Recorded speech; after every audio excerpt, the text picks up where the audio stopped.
kawawa. Prayer daw po. Prayer.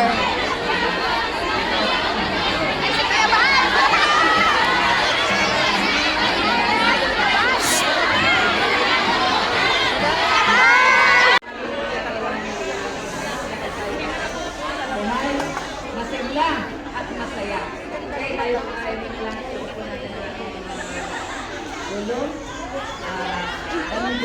Kasi nagpagit na siya, hindi makakuha ng picture. Salamat po sa pagkakataon ito na kami po ay nandito. Isang napakahalaga at napaka-memorable day, Lord, para sa kanila. Na kami po ay nakarating dito sa isang layunin upang lumingap, magbigay ng kasiyahan at magbigay ng aliw sa mga tao po na may mga problema at may mga pangailangan sa buhay. Salamat po Lord sa program ito ngayon. Dalangin po namin na samahan po kami ng iba na Espiritu at patuloy po na gumabay sa amin kapatapos po ito.